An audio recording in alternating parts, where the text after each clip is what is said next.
Greetings smartwatch fans! Ito, babalikan ulit natin ang Aulon Watch Tetra S5 smartwatch. At sa video na ito, papakita natin sa inyo kung paano nga ba i-set up ito sa ating Android smartphone. So, papakita natin sa inyo kung paano mag-connect ng Aulon Watch Tetra S5 sa support app. Yung smartwatch nito ay gumagamit ng Glory Fit app na available sa Android at iOS platform. So kung gusto nyo malaman kung paano mag-connect or mag-set up ng Aulon Watch Tetra S5 sa smartphone, panoorin nyo yung video nito. And sa mga hindi pa naka-follow or naka-subscribe, subscribe na sa ating nag-iisang Smartwatch Pinoy TV. Okay, so start tayo. Tingnan natin paano nga ba mag-set up ng Aulon Watch Tetra S5 sa support app. So yung smartwatch natin, naulit ko, gumagamit ng Glory Fit app. So hanapin lang natin yung Glory Fit app. Ayan, install lang natin. Naka-activate na yung hindi pa naka-activate. Akala ko naka-open na yung Bluetooth natin. So hindi pa. So hintayin na lang natin mamaya yung permission for the Bluetooth connectivity ng ating Glory Fit app. Finally, successfully installed na yung Glory Fit application sa ating Android smartphone. So, i-open na natin yung application. So, hindi pa naka-activate yung Bluetooth natin and yung GPS.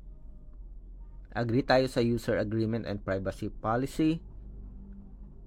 Ito, kailangan mong mag-register. Pwede rin gumamit ng third party na account. So, Facebook or Google account natin. Kung may iba kayong email address, pwede nyo rin gamitin. So, sample lang yung sa atin, ignore tayo. Yan. Then, ignore muna natin to.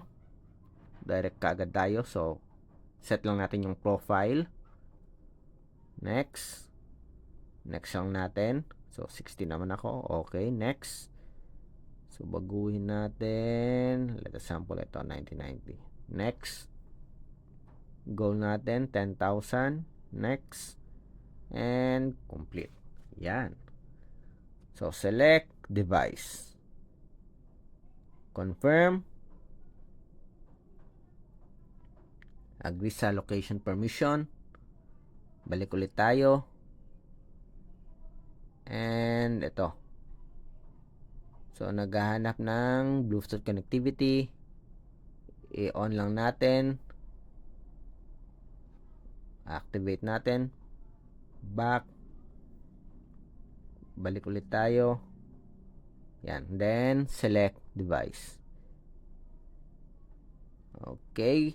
While using the app, allow natin yung relative position. Ayun na. So, hanapin na yung smartwatch natin. Magsa-search yan. Tingnan natin kung mag-a-appear sa search area. So, pag wala, search again. Pwede nyo ring i-reset yung smartwatch para makasure tayo na mag-a-appear sa ating search area. Yan. Tingnan natin. Ayun. Lumabas na. Aulon Tetra S5. Okay. So, pair natin. Select. Connecting. Hintayin natin na mag-connect. And yun. Connected tayo. Nakaset up na yung Aulon Watch Tetra S5 natin sa Glory Fit application. Yun. Tingnan nga natin. Check natin. Okay, Bluetooth with watch. Watch faces. Allow lang natin yung permission. Okay, SMS reminder. Tingnan natin. Activate. Pag di pa na-set yung permission, i-allow nyo lang. Yan. Allow. Okay.